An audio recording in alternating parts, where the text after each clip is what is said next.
For the players.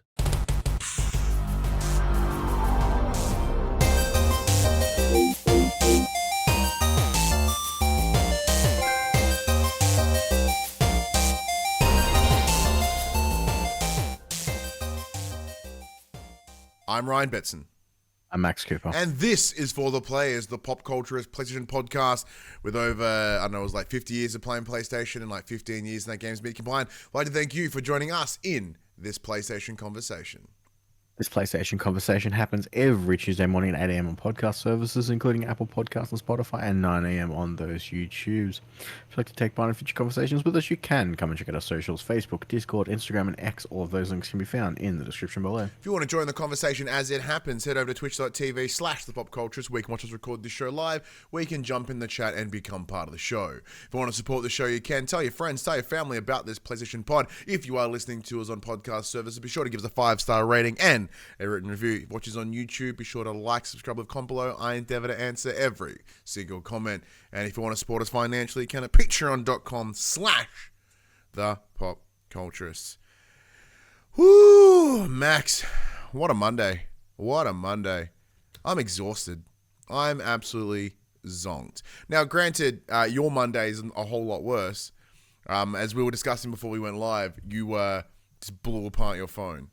Yeah, I was so tired at work that I shut my eyes as I was walked straight into a desk, crushed my phone between my thigh and the desk, and have broken the LCD screen completely. Like, erupted it. But only from what you said, it's only internal. Like, there's no external crack. There is no crack in the screen, but I've you know how when you push a TV too hard or a screen too hard, it like wigs out. That. Like, I'm impressed that your muscular thighs were so evenly displaced that it like equally crushed the phone to like not crack in an individual part, but just blast it all over the screen. So yeah. Shout out to those big thighs, doing God's work. Yeah. So that has been my day of ringing around, and I'm now using my old phone, which I broke at PAX a couple of years ago. I dropped my power brick on it, and it has a gigantic bullet hole in it, essentially. But yeah, you got an avenue. You got it sorted. Because mum's coming down next week, so I rang her. I'm like, hey, have you got any like old phones that are like in decent condition? She rings me back, and she's like, oh, I've got an iPhone 14, I got an iPhone 13, I got an iPhone 12. I'm like, I don't want an iPhone. I'm like, thanks, but no thanks. Yeah, see, that's the challenge. I love my iPhone, but it's because I've been using one since iPhone 3. So for me, I'm just too lazy to ever change. And it works. And I don't have to think about it. I like being able to install apps that I download from other locations. That is true. Like the lack of a closed garden is pretty nice. Pretty nice. But nice. For myself, just working. Had a full day up at a school in Werribee, and which is a town probably about an hour. How is that in your zone? It's the external of the zone because it's too far away from like the Melbourne circuit where it's the same way that Echuca falls within my catchment because it's semi-regional, and that's what we are. So spent a full day in Werribee. That was interesting. Them kids. It's a very expensive private school, or at least a very nice looking private school. Chaos you didn't get kids. Stabbed, so no, which is interesting. But compared to like the other schools I've been to in the area, like it's interesting that like a school that's sitting like here has the shittest kids that I've experienced so far in my 8 weeks. Not even more than that now. However many weeks I've been on the job. Pretentious douches. No, just kids. It's just kids being kids. Like, it's not like no one was like directly mean. It was just a bunch of dudes trying to like one up each other and be super cool. I think one of the guy's girlfriends was in the class. I don't know what's going on with my camera, by the way. It's just gonna turn off here and there, and then you'll get an Elgato logo, and then it'll go away, and then it'll come back. There it goes. Boom.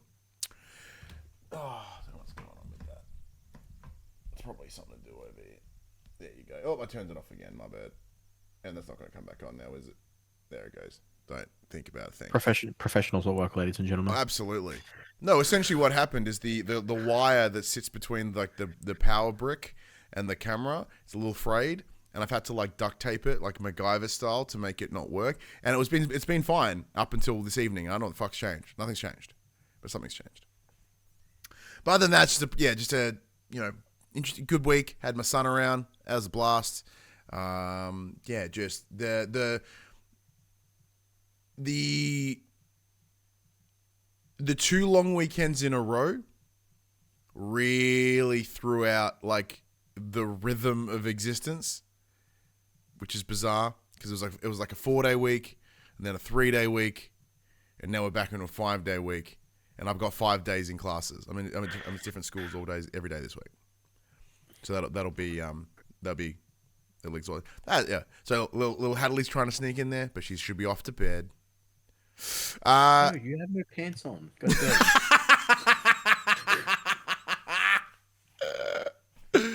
That is absolutely a good reason to not walk on camera, Hadley. But Next minute demonetized. Oh, like immediately. But yeah, outside of that, there's not a whole lot going on in my world. It's been pretty chill. But so let's get into the section we call what we've been playing.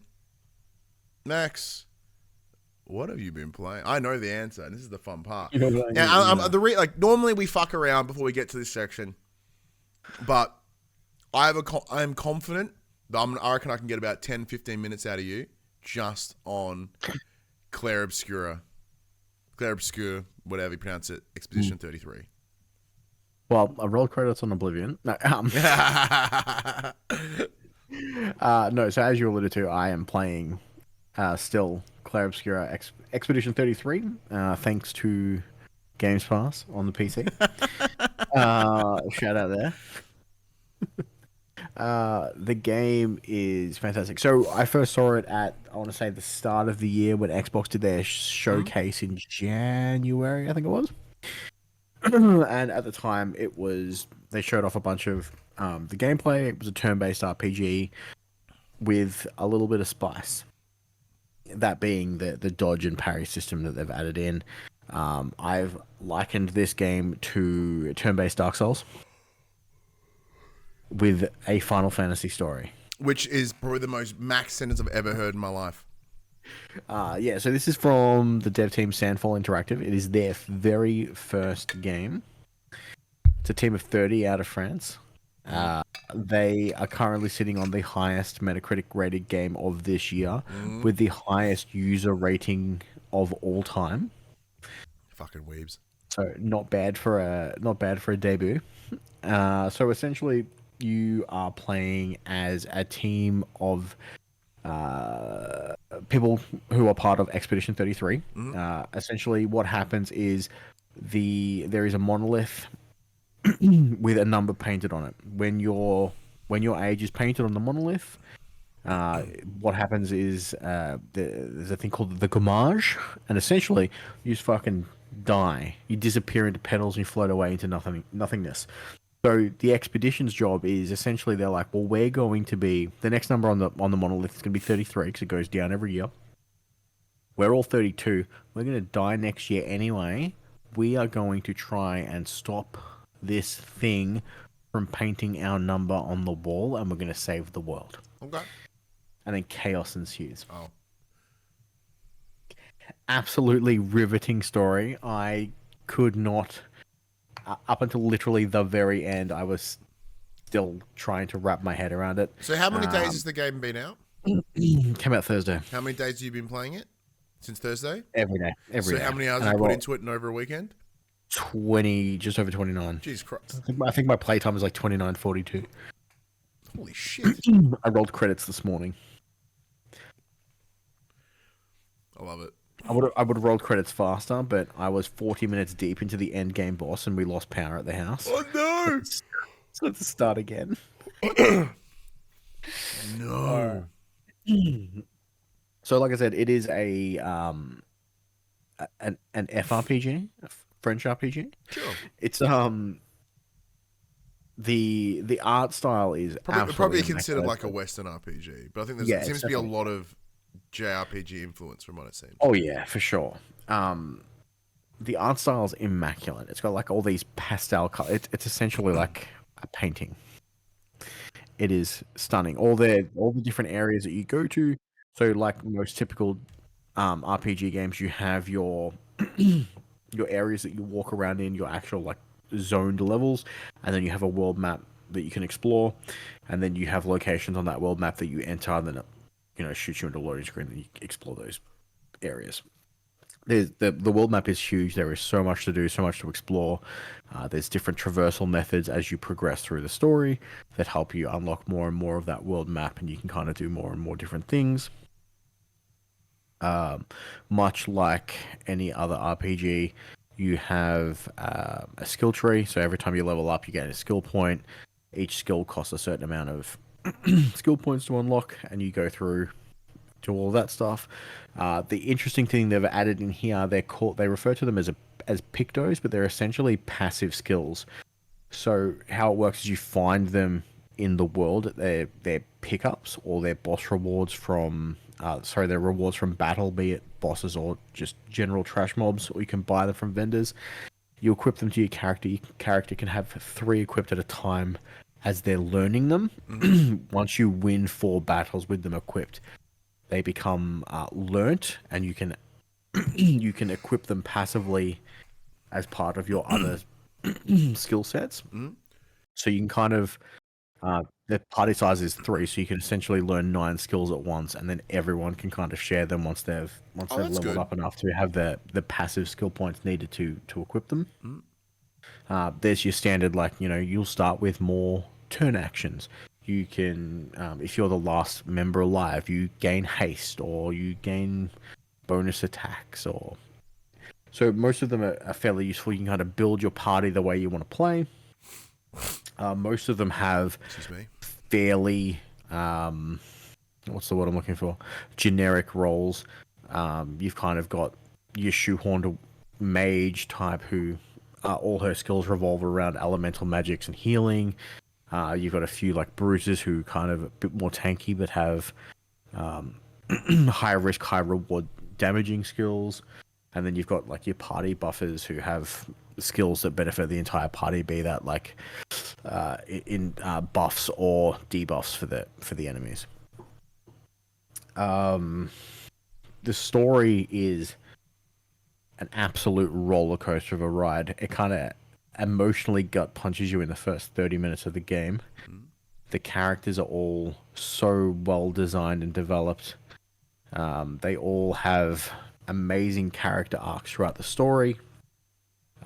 Like most RPG games, you have like your base camp, and during your stop-offs at the base camp, you can interact with all the characters, and you get friendship levels that will open up more dialogue for the characters, will open up new cutscenes, allow them to learn signature skills that you wouldn't otherwise pick up throughout the game unless you specifically do these.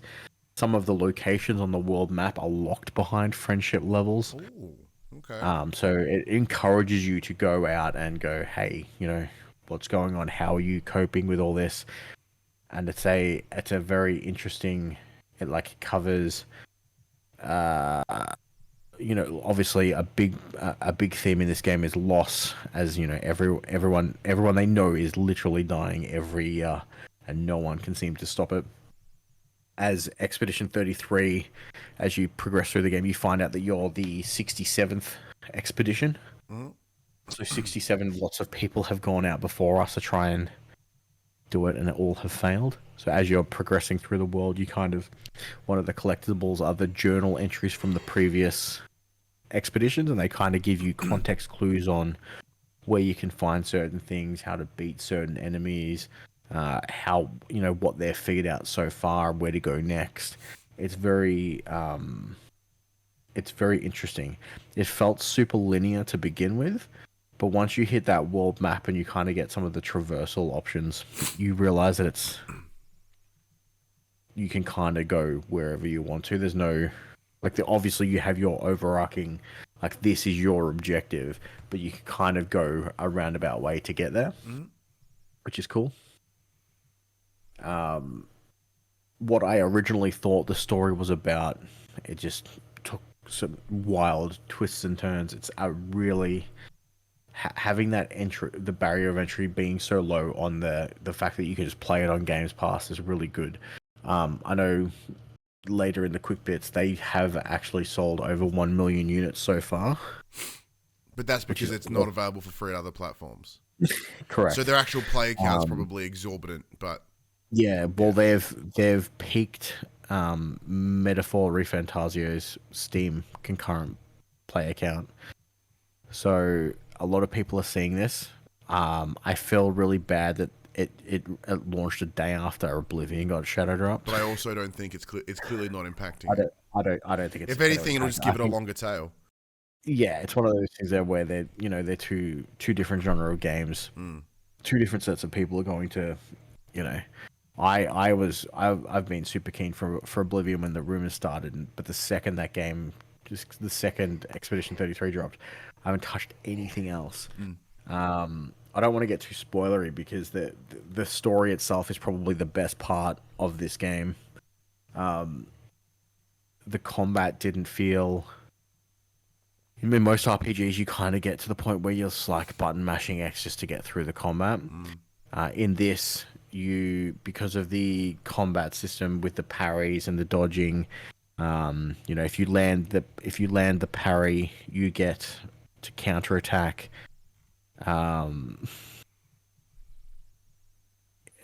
Which obviously helps you get through the monsters faster. There's ranged attacks, so you can free aim like a third-person shooter, essentially. And enemies have weak spots on them, so you can destroy body parts so they can't use certain attacks anymore. You can hit crit points for massive damage. They made combat more engaging than just attack. Do skill X, do skill Y, which I think was beneficial. Now, there are times where I felt super over-leveled because it's so easy to accidentally grind, because like in a Dark Souls game, when you hit a rest point, all the enemies respawn on the map. So you kind of, if you go back, you have elixirs that will just instantly heal all your party, but once they're empty, you can rest at the expedition flag. You'll get all those uses back, but it respawns all the enemies again.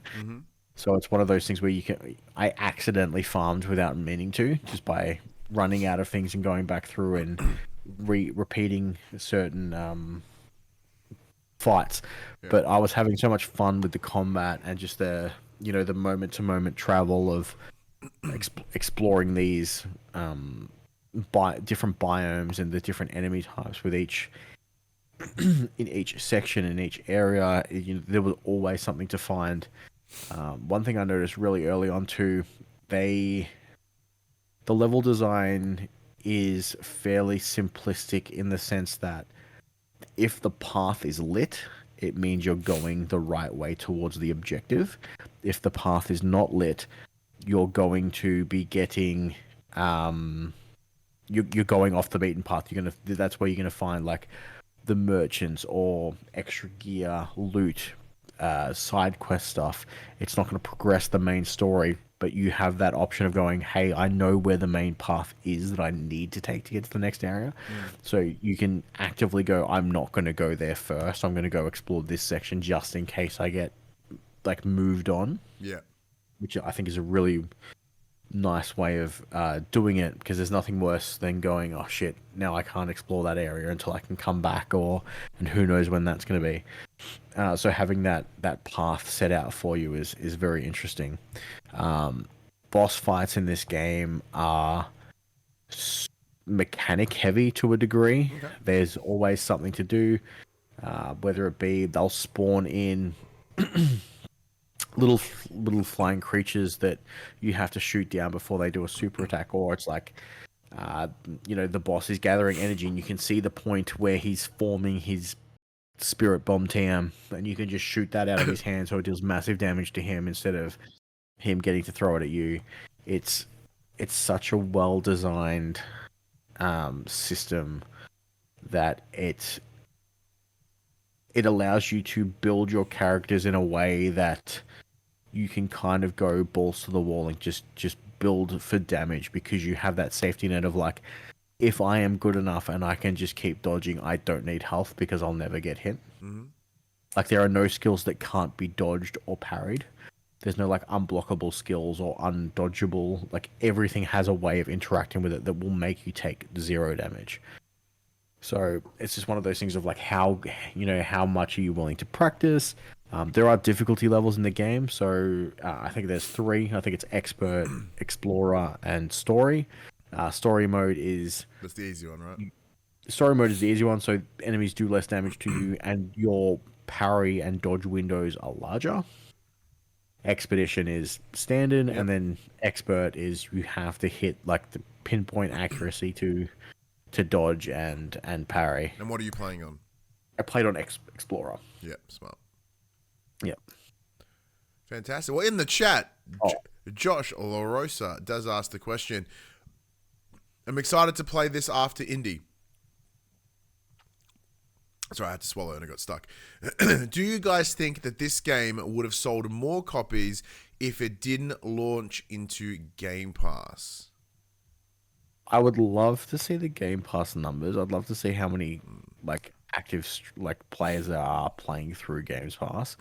Like, if it wasn't available on Games Pass, I would have purchased it. Yeah. Because like I'm plugging a controller into my PC. Because like when you boot the game up on PC, it's like, hey, we recommend you play this with a controller. Yeah. Like, don't try mouse and keyboard it. From where I would sit as I look at this, the very strong review scores of this title indicate that if it was not available on Game Pass, very similar to the likes of Elden Ring, but maybe not, because Elden Ring has a large reputation ahead of prior. I do wonder whether, these strong results, strong scores would have pushed people to pick it up. So 1 million sold while being on Game Pass is very good. However, I reckon that number could be tripled. Because once again, if you take out PC, if you take out Xbox, that's 1 million on one platform. Granted, it's not. It's also PC in the number that we have. Yeah. But 1 million across PC and a PlayStation is not good. Well, it's essentially Steam, across Steam and PlayStation, yeah. Exactly. So, could this number have been more? Absolutely. Will we know what it is? Probably not. But the team, Sandfall, weren't they? Yeah, Sandfall. Sandfall clearly, for whatever reason, either the offer from Microsoft was so brilliant that they had to say yes, or they did not, for whatever reason, think that their game would move that many numbers or get a critic and a player review score of that high. Like, you only, my presumption, right, and for most places, unless Microsoft gives you an ungodly amount of money, there's the only reason to go on Game Pass is because you are confident your game may not sell without it. Yeah. So I assume a big wad of cash. I mean, it's one of those things. They're a small team. I think it's only 30 odd people. It's their first game, so maybe they just wanted that safety net of like, hey, if this does well or if this does poorly, we have that safety net of like, at least we may be able to make something else, and we're not gonna. So there's a couple things at bay, but I guess probably the funniest thing and my favorite conversation I had with you around this was like, no, this game's reviewing really well. Is this a Betson game? And you're like, fuck no. I'm like, thank you very much. I appreciate it. Not at all. Not at all. I think you get a kick of like 5 minutes out of like doing that, like building the passive skills of the characters themselves. But then once you got into playing the game, you'd be like, like, fuck this. Like, if that combat doesn't click with you, I would imagine it would be grueling and tedious. Like, I've described it as like a turn-based Dark Souls. But granted, almost every game's described as a Dark Souls these days, right? Yeah, I suppose. So, Is there currently any plans for like DLC or anything? As far as I'm aware, no. Because you smashed it in a weekend, like it's a kind of a I shame. mean, I mean, it's got New Game Plus. Like so there's one. I found a super boss, and at the start of the battle, I did like 500,000 damage to it, and its health bar didn't move, and then it proceeded to kick my shit in for 10 turns in a row. And I'm like, I'm clearly missing something, right? Like there's obviously a mechanic that I'm missing. And it's like, nah, you're just supposed to go to New Game Plus and deal more damage. Don't be shitting. Yeah. I'm like, okay. Because you're when you can upgrade your weapons to like, I think it's like level 33. I think 33 is the max, or it might be 40. But you don't get the materials to do that until New Game Plus. You're like capped at 20. Yeah. Like there's only so much you can do. So I can say with confidence, Max, this would be within your, just coming off Split Fiction being like, oh man, this is going to be within my game of the year conversation. Oh yeah, this as much as I enjoyed playing Split Fiction with my wife, this may be my game of the year. Yeah, wow. Like unless something crazy comes out of the back end, like unless like Ghost of Yotei is crazy or like fucking GTA 6 blows my skirt up. Doom in a couple weeks. Yeah, I've never been a Doom guy. So yeah, we'll see. But yeah, strong contender, and I hope that it is in the conversation of award shows because it is deservedly so. With the results that it has received, it wouldn't surprise me if it makes the list. That same list, however, I can say with confidence would have the game that I have spent most of this week thinking about and playing. Now, for those that joined us last week, you may have seen a conversation where Max goes, oh man, you should check out this game. It's called Blueprints. And I go, okay, yeah, sure, why not, whatever. And then as you proceeded to explain to me what this game is and how it works, you piqued my attention. However, Max, You've been having dreams about building I out had no idea what you were getting me into. It's a drug.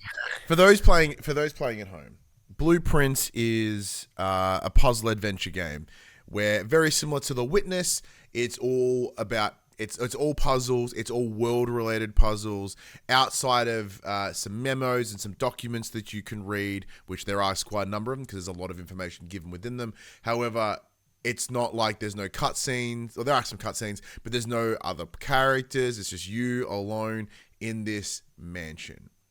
The idea being that you are the great nephew of the individual that owns this estate, and it has all been bestowed onto you, bequeathed to you within their last will and testament. However, it comes with a catch. This mansion is a 45-room mansion. In order to receive your bequeathment, I don't know if it's a word, but it is now, you must locate the 46th room. But what makes it more fun is this game is a roguelite game. Every time you run the mansion, the rooms are going to be different, and you get to pick which rooms you go to, and you get to dictate where it goes. And but it's not as simple as, oh, just make your way to the end, because you can make your way to the end and not know shit. This game has this incredible ability to give you so much, but it is all just under the surface. I have never felt so dumb and so smart at the same time. Inheritance, that's also a good word. I'll go with that. Inheritance is actually a good word. This is like consumed my thoughts in so many ways. And the best thing about it is I also got Phoebe involved. I was like, hey, this is a game that you can play with me. You don't have to do anything because you just get to watch it. But it's a puzzle game. It's going to be beneficial if we play it together. And immediately the art style captures her attention. She's like, oh, this is okay. And then once we start seeing the room structures and she's understanding that game mechanic. But then once we start unveiling the layers and the secrets of this mansion and how each room has these little intricate details and how even the pictures in the room mean something, it's one of those things, like, it all means something. It all contributes to this larger thing, and I still don't know what it is. I'm like 28 days into the game at this point, which is pretty low-key, small numbers. I think people can be up to, I've seen hundreds, I've heard hundreds, even just today. And I'm making a very conscious choice, Max, to not engage in any Googling, in any seeking of a walkthrough. I want to achieve this as purely as I possibly can, which does mean I may crack the shits and stop playing soon if I don't feel smart. But I'm getting such enjoyment, and I've also spread the good word of Blueprints. I've confirmed. I've got my good friend Craig involved. My ex-wife, Millie, when I went drop my son off, I'm like, yo, you should totally play this Blueprints game this weekend. This game's going to be fucking This game's fantastic. I reckon you'll get a kick out of it, because she had a lot of fun with The Witness. And I'm also talking to anyone that will listen. I'll be like, yo, Blueprints is pretty sweet. You should go check it out. It's free on PS Plus. What's interesting, Max, and I don't have a clear explanation for it, and I do wonder whether it's a couple of different things. A number of years ago, the idea of playing a rogue-like or a roguelite game would make me want to scream, because it sounds horrible. But over the last couple of years, either so many of them have gotten better to a point where they can reach out to a larger audience. But I enjoyed the crap out of Hades. What was the other one? Death's Door was also a roguelite, wasn't it? Yeah, another game I absolutely adored. Returnal, I loved until I didn't, which was also very quickly. Hades? Yeah, Hades was exceptional. I didn't realize how much I'd enjoy Hades. There's likely a stack of games that I wouldn't have touched. And I think Blueprints is one of those. Had it not been free on PS Plus, once again, very similar to Clair Obscur, probably in a lot of ways, I wonder whether I would have jumped on it. I wouldn't have jumped on it now. I would have jumped on it later down the line. Was probably cheaper. Some puzzle games don't normally immediately grab my attention. But I am getting, as like I know I kept saying, it's just there are runs that I do which are purely just to get as many rooms in my directory as I can. Is this a room I've seen before? Nah, let's go. And I've also unlocked an alternate external room that now essentially sits as my larger buff, I guess, because it plays as would it be a boon in this case? I'm trying to understand the terminology of a roguelike. So have you discovered the outer room in Blueprints? No. All right. Well, there is a room outside in the yard that is the room that I go to first in the first thing when I start my day. And what it does, it either gives me a tool shed as an example where I can get a couple of items to sort of get me started. There is a shelter, and that shelter will eliminate the effect of 3 red rooms. And the red rooms are kind of like the rooms that give you a negative. So going to that first is a great way to start your run. And it allows you to then think about your run as you do it.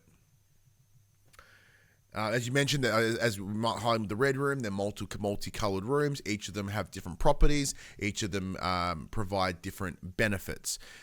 Something that was touched upon last week, Max, it is a key part to the experience of Blueprints, is steps. At the beginning of the game, you are allocated 50 steps. Now, that's not 50 individual steps, because that game would be mighty boring, mighty quick. However, it is every time you enter a room, it takes a step. Of course, there are ways to increase your steps, whether by going to any of the mansion's bedrooms, where you can replace upwards of 3 to 5 to 10 to multiples. There are rooms that provide you gems, which is the in-game currency, which allows you to place and unlock more limited rooms, more rarer rooms, I guess is probably the best way to explain it. There are keys, because some of the doors are locked. Some have electronic locks. You've got to find a key card. Then there are a series of other items that allow you to explore and get more of these resources throughout the game. There is just...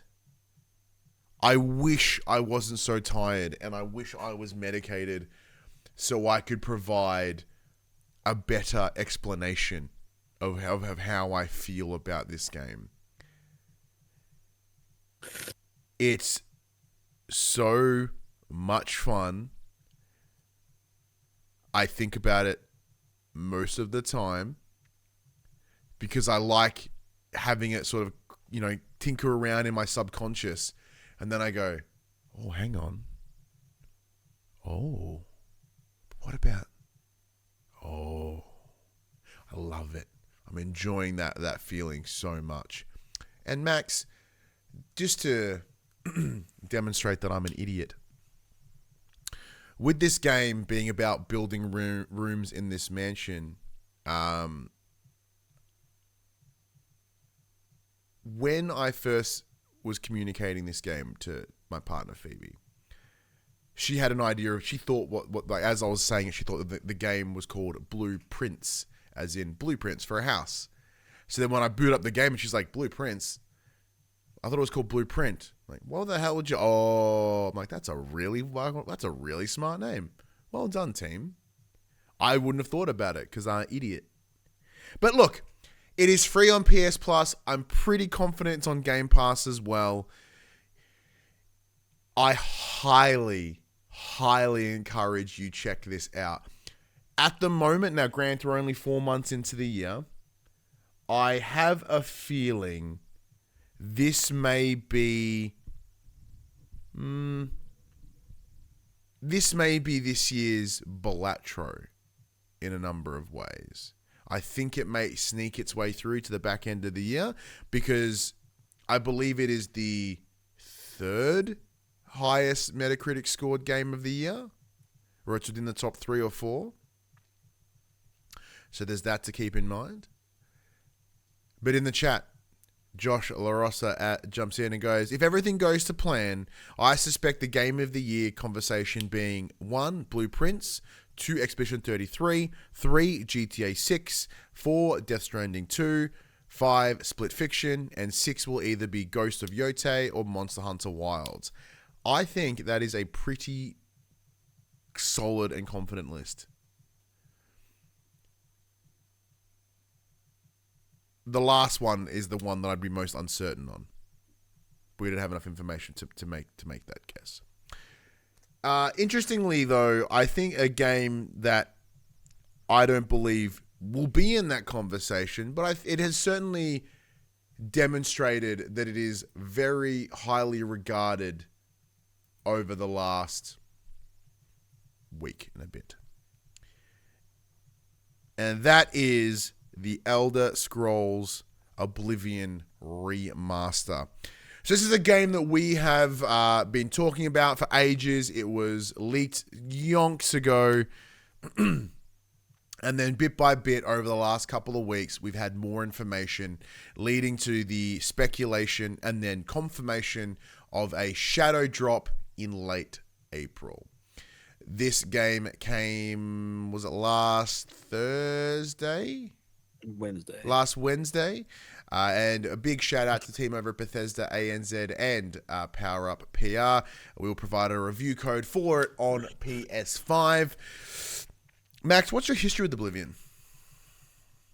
I played it. Like back in the day? Oh yeah. I played Morrowind. I played Daggerfall. Yeah. So old school. Look, I've talked about it here before. Like I've had numerous saves of Oblivion on my PS3 back in the day. I eventually save locked myself in the last one I played, getting smooshed in by a Minotaur. I played that in like my first year of university, when I really should have been focusing, I don't know, maybe on my university. Instead, I put hundreds of hours into Oblivion on my PS3. I wasn't aware, or I hadn't really considered,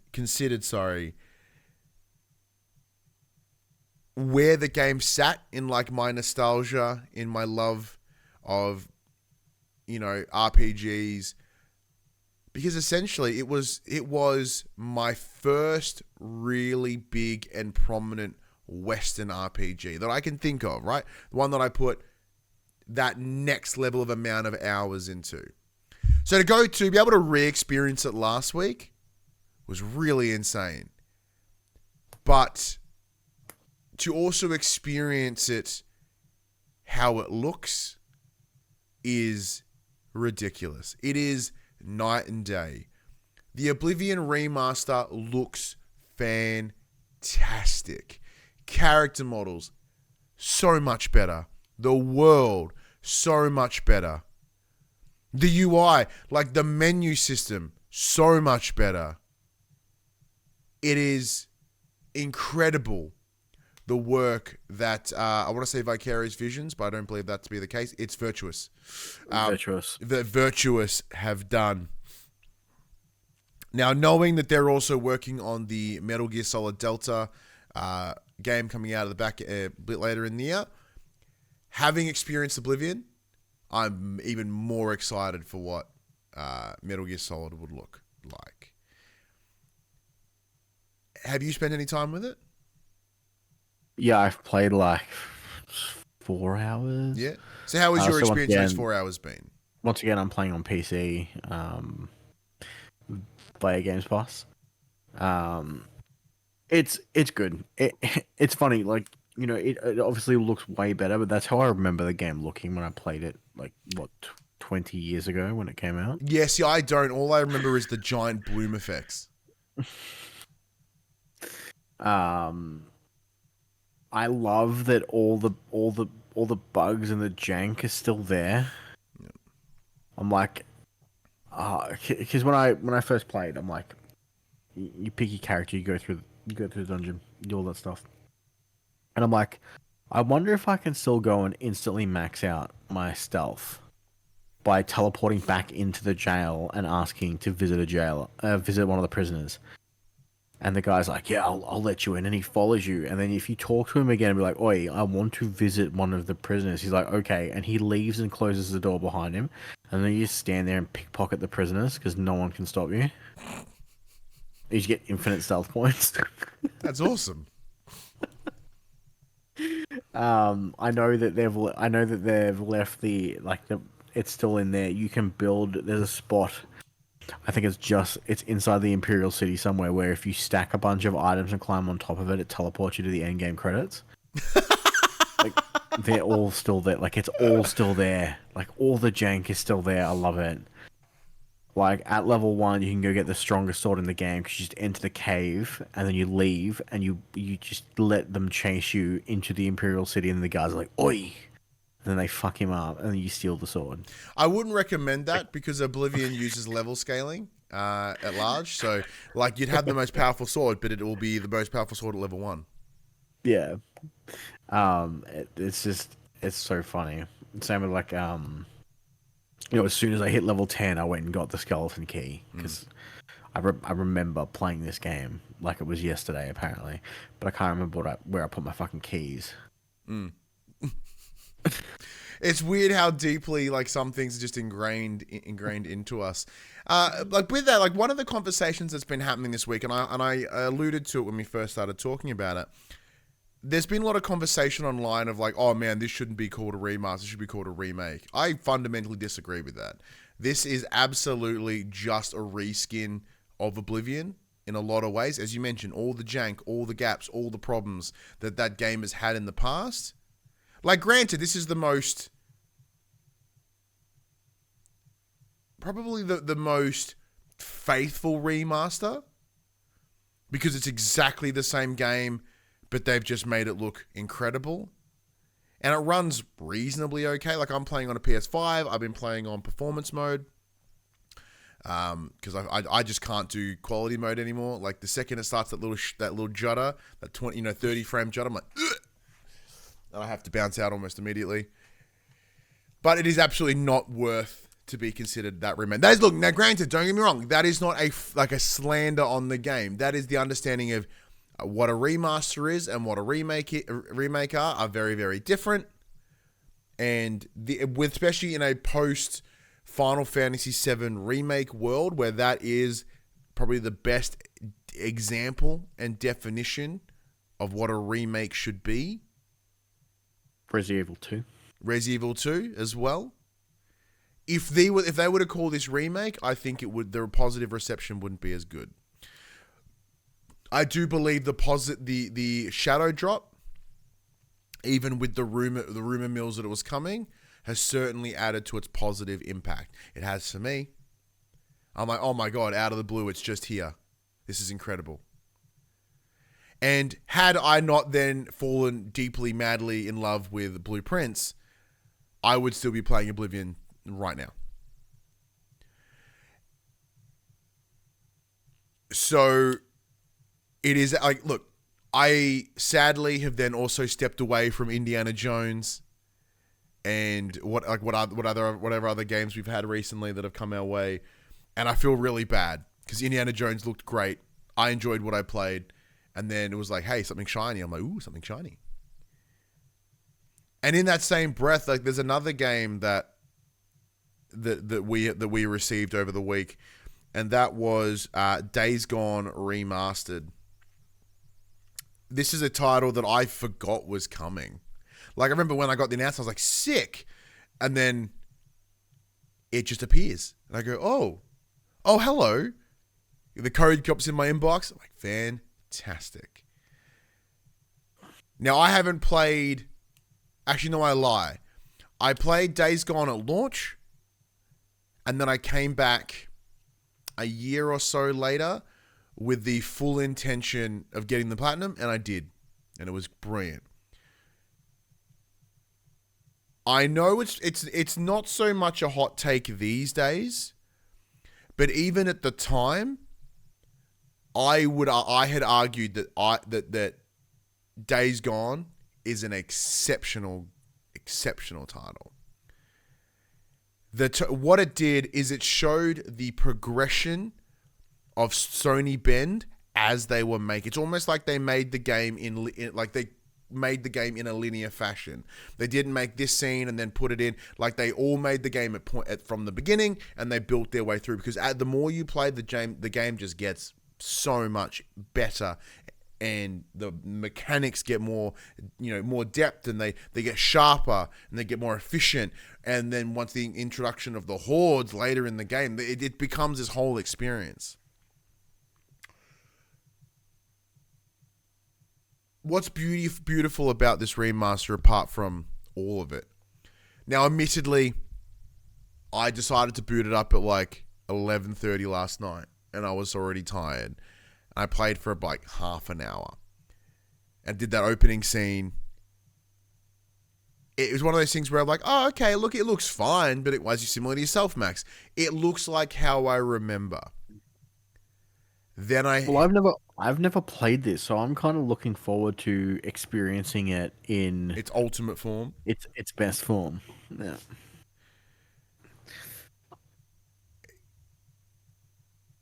I lost my train of thought.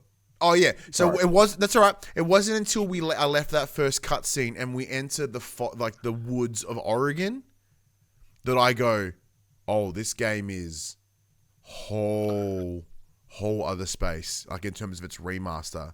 Because the question would be, why does this game need a remaster if it was only on PS4?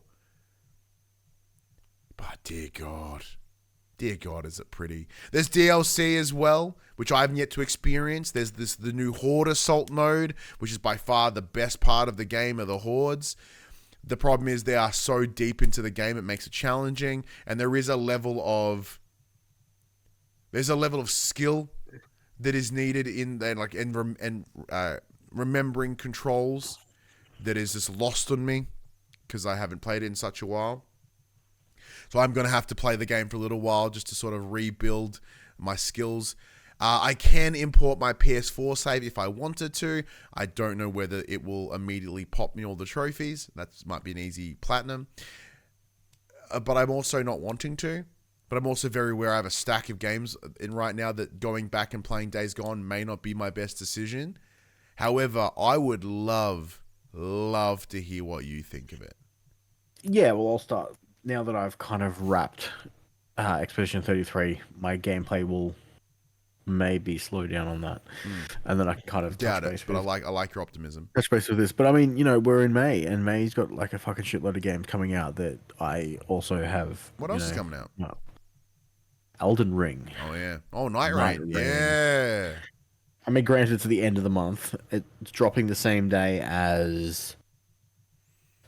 what is it?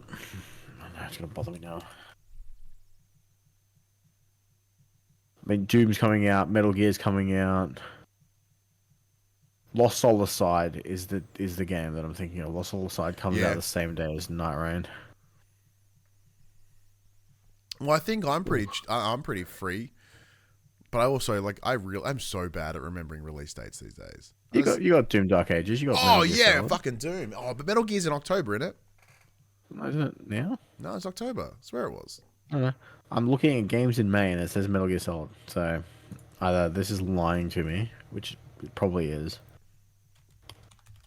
Elden Ring, Doom, Lost Soul Aside, Metal Gear Midnight Solid War. Delta is coming the 26th of August.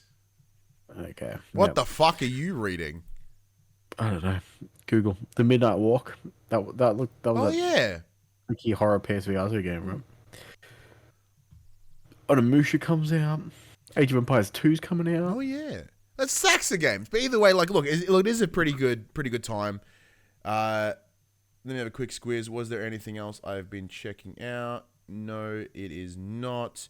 Even on PC, I've been playing. I haven't really jumped into Schedule 1 all that much this week either. Well, since you started talking about Days Gone, I have downloaded the game ready to go. Ah, what a ledge. Because in the chat, like Dame Duty Dench, our good friend Duty, he has done an incredible retrospective review on his channel. I highly recommend you go check it out. Go look for, here on Twitch is Dame Duty Dench. I believe it may also be the YouTube handle. I know I have a subscribe, so I don't even think about it anymore. I just click on it. But it is a brilliant deep dive review of a game many, many years after it came out. So granted, they're experiencing it at its absolute peak. However, saying that again now, there's that too. The DLC review is currently uploading. I'll have to check that out when we're done here. But even Josh LaRossa jumps in the chat and goes, Days Gone was great. Way too long to come out and was compared to other first-party exclusives, it deserves a sequel. Look, that's probably the only challenge with Days Gone. It's really long. It feels really long. There are times where it really drags, but it's absolutely worth it. Like, I really found myself connecting to characters like, obviously Deacon St. John and Boozer and the other, slightly connected individuals that you connect up with. But look, it's one of those things where we're looking at games are coming, they're not here yet. So let's get into the section we call Inform the Players, where we tell you about what happened this week in PlayStation. Max, we have ourselves a release date.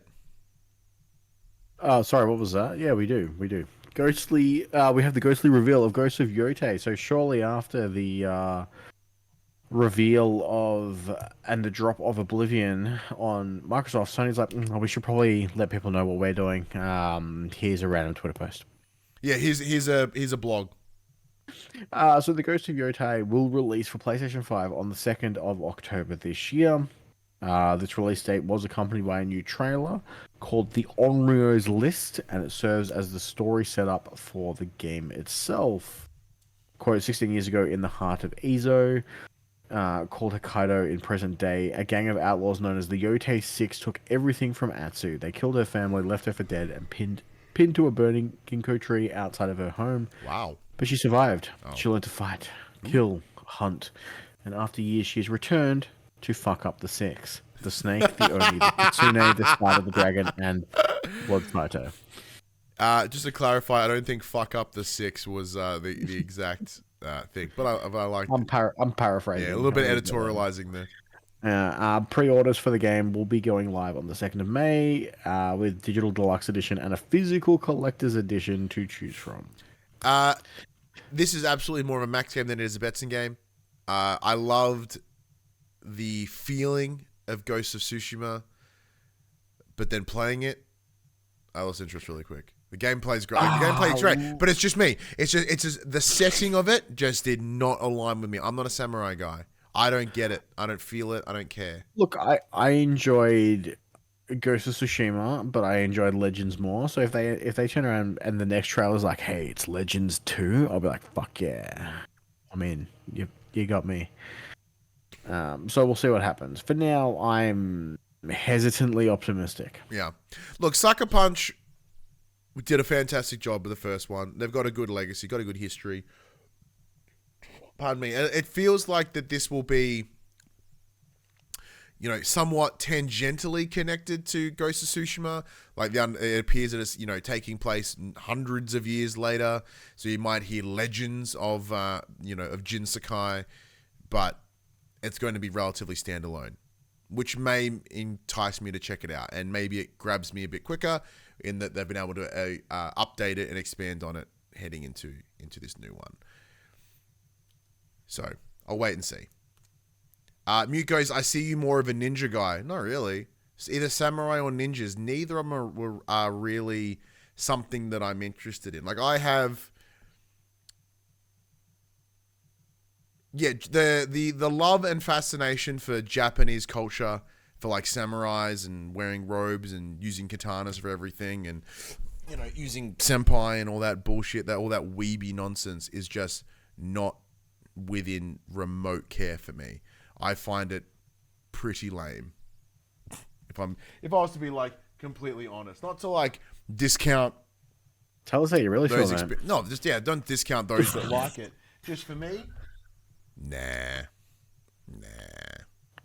and that's fine. But there's quite a lot of games that I was like, nah. But now they're on PlayStation. Suddenly I'm like, okay, all right, let's see what's going on over here. And that includes a number of Xbox games. PlayStation, Indiana Jones and the Great Circle, which debuted on PS5 earlier this month, is off to an impressive start on the Sony system. According to an in-depth report by data analysis firm Alina Analytics, the title has already sold over 100,000 copies on PlayStation alone, and it is outperforming its Steam counterpart launch aligned. While the firm doesn't reveal its exact methodology, it does tout it as the quote most accurate on the market, end quote. This was from Press Start. Push Square. So Push Square will be contacting the company to try and get a little more insight into how it's compiling its numbers. However, currently the source says that the Machine Games latest is selling faster on PS5 than it did on both Xbox Series X and PC. It notes that it's particularly impressive when you consider it's launching late on Sony's platforms after the initial marketing cycle has ended. Alina Analytics data shows that less people plumped up for early access on the 4-month-old game, which makes sense. But since the PS5 version's fully official launch date, it's outperformed its Steam counterpart, as we mentioned earlier, comfortably launch aligned. They state that the little under 5 million Xbox players have tried out the indie adventure, but, quote, the vast majority, end quote, of these were obtained via the subscription service Game Pass. It then adds that Game Pass ultimately, quote, cannibalizes, end quote, premium game sales, and editorializes that this bet isn't paying off for the firm. This does align with our conversation we were having earlier around Clair Obscur, and how that fits within like the impact of Game Pass. As they mentioned, the early access on PS5 kind of made no sense. but I understand it. You get like 10 extra bucks. Why not? It doesn't surprise me that, like you and me, when they announced the release date and in that same breath went, it's always coming to PS5. I went, oh, sweet, I'll pay it then. Done. Yeah. And I can assure you that most people did the same. If anything, most people, like even me, I booted up on PC through Game Pass and went, yeah, this is all right. I'll play this on PS5.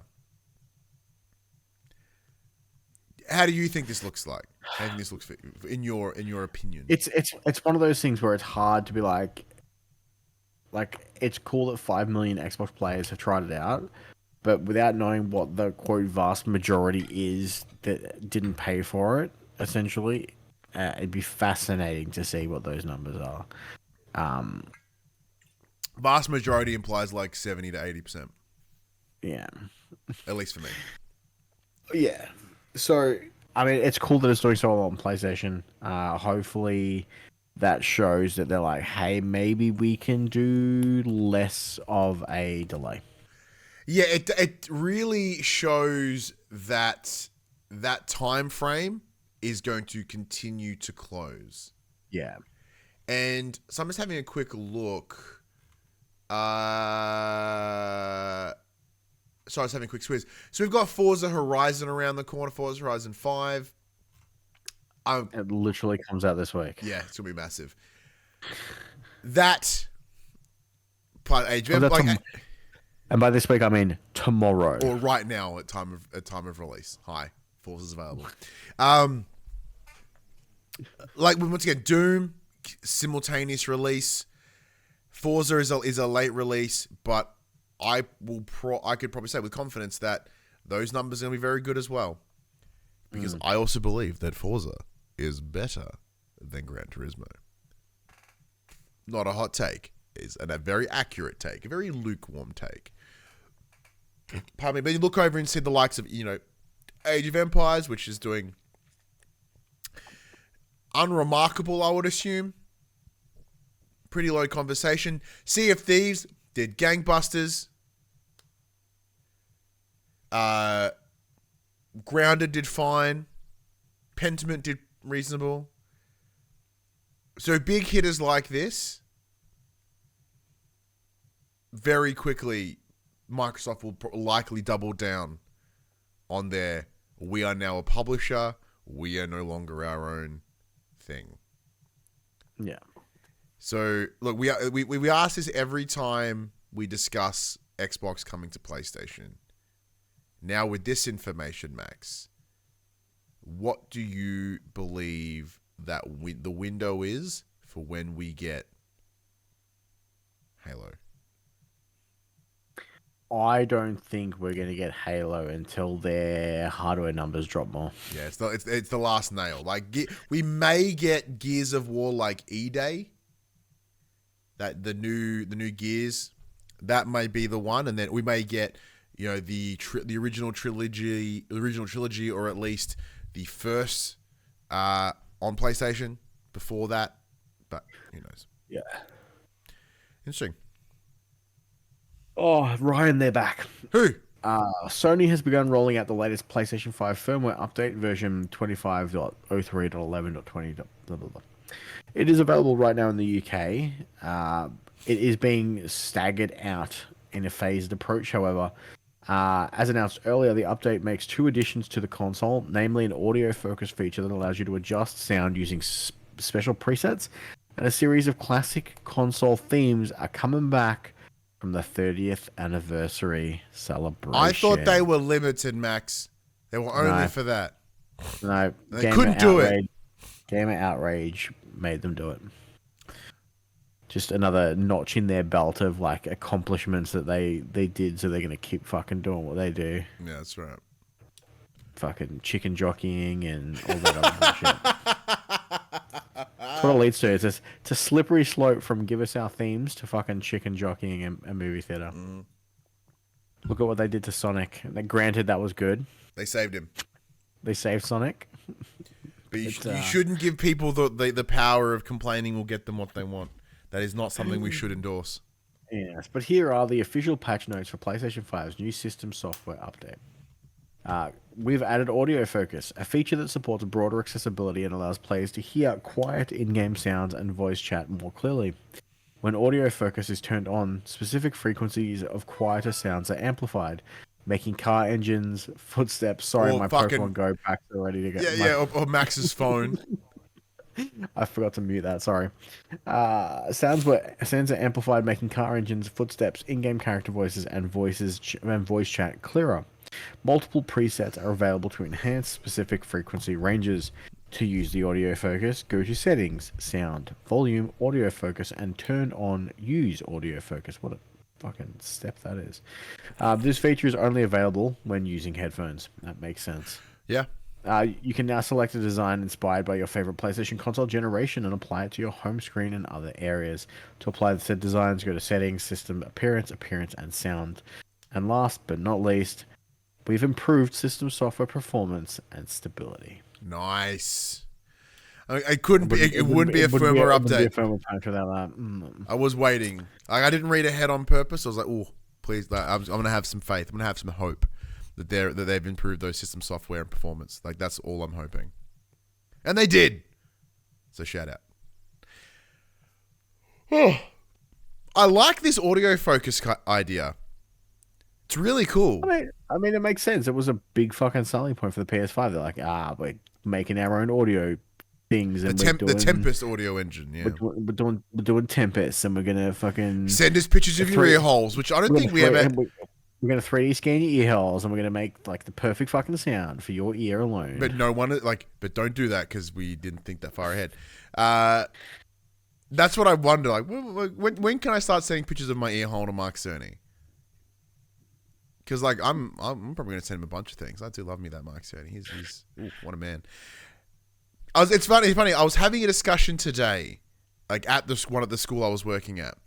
And I was chatting with someone, we're talking about Indiana Jones. And the guy's like, man, I feel like I can't hear the footsteps. They just sort of come out of nowhere. I'm like, well, aren't you lucky? Because today, over the weekend, they dropped a firmware update that'll gather a thing called audio focus. Now, granted, I knew that because another podcast I listened to.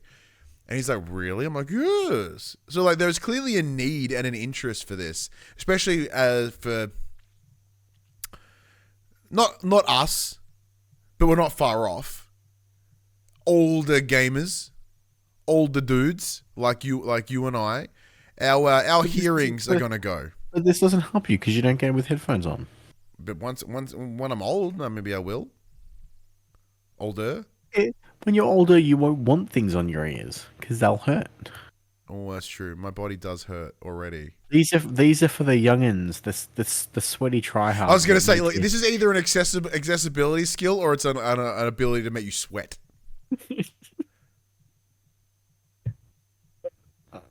Are you going to be putting on audio focus?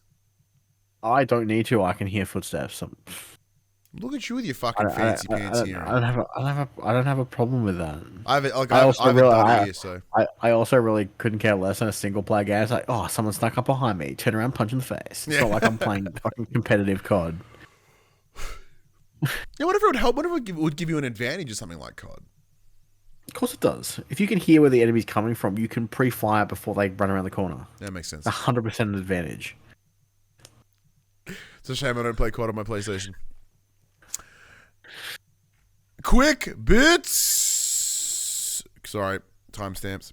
QUICKBITS. The first PS Plus extra game for June is confirmed, and it is FBC Firebreak on the 17th of June. This is the latest from Remedy. This is the Federal Bureau of Control little side story living within the Control universe, the Alan Wake extended universe. Fucking stoked it's coming to PS Plus, though. Hell yeah. Yeah, the other thing is EA has announced that the new Skate game does not have an offline mode. You will have to always be connected to the interwebs to play it.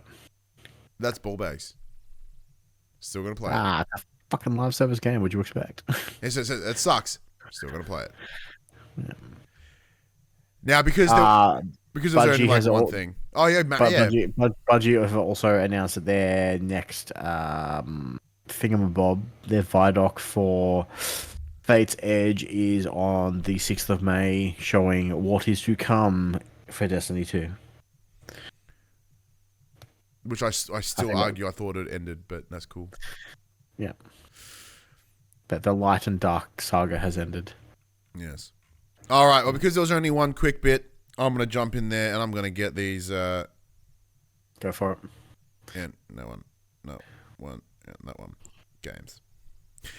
Here are the games that are coming to your PlayStation this week on the 29th of April. You get Cooking Companions, which sounds like a bets and ass fucking game, coming to PS5 and PS4. Forza Horizon 5 is coming to PS5 and absolutely should want to play it. Frag Punk coming to PS5. My Vet Practice in the Zoo, PS5. That also could likely be a bets and game.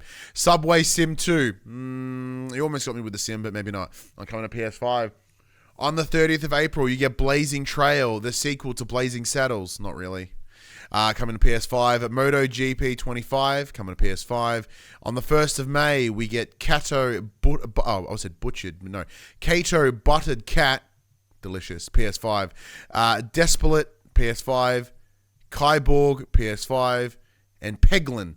I believe that was the creature that they thought the COVID virus came from. The Peglin and or Pangolin. Either way. No, that's just what South Park said. Benedict Cumberbatch calls a penguin. Shit. And that is coming to PS5 also on the 1st of May. Would you like the blurb for Cooking Companions? Yes, I would. Deep in the woods of the Tartarus Mountains, supplies dwindle and floodwaters are rising. Okay. Up the side of a mountain. It's up to you to keep spirits high and make the most of your survival skills. Will you butter up the right person, or will you wind up on the chopping block? Wait. It's a cannibal cooking companion. No. Oh, this is not a betting game. No? It's a visual novel. Ew, fuck, no, I'm out. You almost had me. I just clicked on it. It's a fucking weeby ass visual novel. Lame. Like, yeah, it had me at cooking, and I was like, well, maybe there's a cooking game in there for old Betson. So I do quite like my Cook Serve Delicious. Here you go. A bait and switch visual novel, Cooking Companions, which first launched on PC back in 2021, is serving up I think bait and switch may be the most accurate way of explaining this fucking game, Max. They did exactly that. This cutesy romantic adventure comes with a content warning. Quote, this game may potentially trigger seizures for people with photosensitivity epilepsy, it reads. Viewer discretion is advised. The game is not suitable for children or those who are easily disturbed. Well, it's been a while since I've had a good seizure, I suppose, so maybe I'll check it out. Yeah, a mute in the chat jumps in and goes, the way you described it makes it sound really cool. It fucking does. Like, it almost sounds like a Doki Doki Literature Club sort of twist.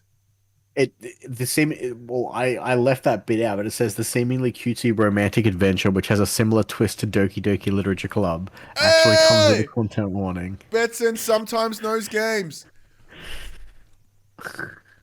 It's a shame it's going to be poo. Speaking of poo, that's been us. Thank you so much for joining us once again. We do appreciate every single one of you that takes time out of your day, your week, your whenever to listen to this absolute nonsense. As I've said before, we would do this whether people listened or not, but it is so much better when people do. Apparently, one of the old bosses, my job I used to work at, still checks out the show. So shout out to you, Chris. Thank you. I hope you're doing well, my friend. I hope you're doing well. It's been a very long time. Like 7 years. Damn, time is confronting. But anyways, Max, you know what to do. All right, everybody. This PlayStation conversation happens every Tuesday morning at 8 a.m. on podcast services, including Apple Podcasts and Spotify, and 9 a.m. on those YouTubes. If you'd like to take part in future conversations with us, you can come and check out our socials. Facebook, Discord, Instagram, and X. All of those links can be found in the description below. If you want to join the conversation as it happens, head over to twitch.tv/thepopculturists, where you can watch us record this show live, where you can jump in the chat and become part of the show. If you want to support the show, you can. Tell your friends, tell your family about this PlayStation Pod. And if you are listening to us on podcast services, be sure to give us a 5-star rating and a written review. Watch us on YouTube. Be sure to like, subscribe, with comment below. I endeavor to answer every single comment. So big shout out to a couple of folks, actually. Mad Triller, good old Sean, Some awesome folks that have been jumping in and commenting on the YouTube. Much appreciated. It is one of my highlights of like a Tuesday morning or a Tuesday afternoon when I check my phone. There's a couple of hits on the YouTubes. Much appreciated. Thank you so much. And also for those that like listen live or listen on the pod, if you ever want to be fucking shameless and give us a little bit extra love, feel free to just go put the video on and just mute the tab or whatever. Like, we'll take the extra views. It'll be incredible. Even if you listen to it on YouTube, can you just download the pod anyway? Can we just fudge these numbers, right? Let's just fake this shit. You know, look, we're in the world of fucking fake news. Let's fake some numbers. And maybe something will happen. It won't. I don't want to fake numbers. I hate that. It makes me feel really uncomfortable inside. But if you want to support us financially, you can at patreon.com/thepopculturists as well. But until next week, I'm Ryan Benson. I'm Max Kipper. Well, we about to jump in, then I killed you. And that was for the No. Yeah, you completely threw me off. I'm like, do I need to say something? Am I done? Is my bit over? Yeah. Nah, the whole show's kind of over, really.